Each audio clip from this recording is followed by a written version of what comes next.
Hello tout le monde, j'espère que vous allez bien. Dans cette vidéo, nous allons voir comment closer avec sa voix. Le body language, le langage corporel, c'est hyper important, plus important que les mots qui sortent de notre bouche au final. Et donc justement, nous allons voir 10 points que vous devez maîtriser avec vos cordes vocales pour doubler vos ventes.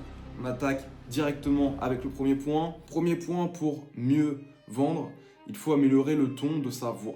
Le ton de sa voix, vous savez, vous avez plusieurs voix. On va avoir une voix quand on va parler à un enfant, quand on va parler à un animal, on va avoir une voix quand on va parler à un ami, à notre chéri, à notre patron. Voilà, on a plein de voix et donc il faut maîtriser un petit peu tous ces tons de voix. Moi, j'aime bien quand je vends, parle avec un client, je vais plutôt avoir une voix claire, un petit peu douce et je vais être là en mode oui, allô, comment allez-vous? Qu'est-ce que je peux faire pour vous, madame?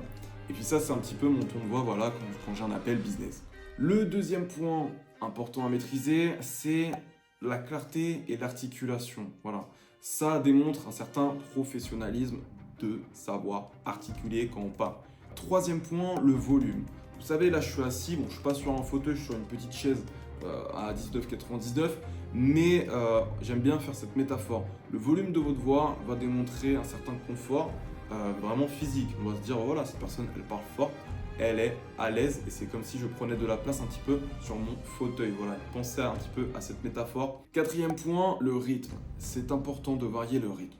Vous pouvez parler un petit peu lentement, voilà, ça peut montrer de la confiance, hein, voilà. Ça peut montrer aussi que là, je vais aborder un petit peu quelque chose d'assez complexe. Donc je prends mon temps pour expliquer les choses. Ou alors, je peux parler un petit peu rapidement. Soyez parmi les premiers, les 100 premières personnes qui auront cliqué sur cette vidéo recevront.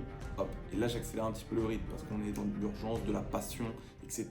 Cinquième point, la plupart des closers ont peur du silence, mais le silence fait partie d'une conversation. Si vous mettez des pauses dans vos discussions, dans vos dialogues, c'est important parce que la personne va digérer l'information. Je peux dire des choses excellentes, mais si à chaque fois je parle, bah, au bout d'un moment, je sais plus ce que je dois retenir, j'arrive pas à réfléchir et je me sens un petit peu attaqué au final. Donc c'est important de savoir faire des pauses. Sixième point, l'intonation.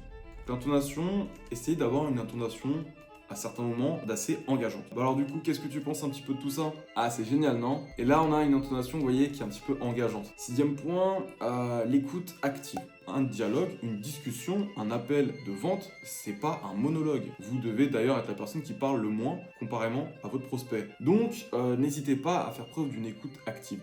Donc une écoute active, c'est poser des questions. Et quand la personne répond aux questions, eh bien moi je vais répondre un petit peu avec des onomatopées. Je vais faire ah, Huitième point, le langage positif. Si une personne est en désaccord avec vous, vous pouvez dire « Je suis d'accord avec toi, je penserais exactement la même chose si je n'avais pas connaissance de cette information. » Et cette information d'ailleurs, c'est...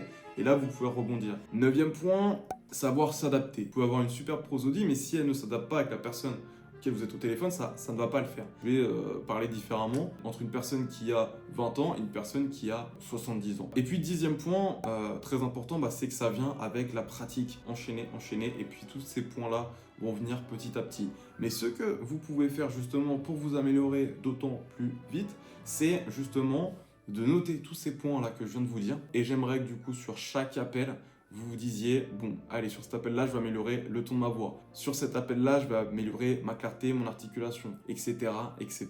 Voilà un petit peu par rapport à cette vidéo. J'espère qu'elle vous a plu. J'ai pris plaisir à la faire. Si vous souhaitez plonger dans l'univers de la vente, notamment du closing, n'hésitez pas à aller en description. Vous pourrez découvrir mon académie et puis ce magnifique business en ligne qui est le closing. C'était Wesley. Je vous souhaite une excellente journée, soirée et on se dit à la prochaine en description ou sur une autre vidéo.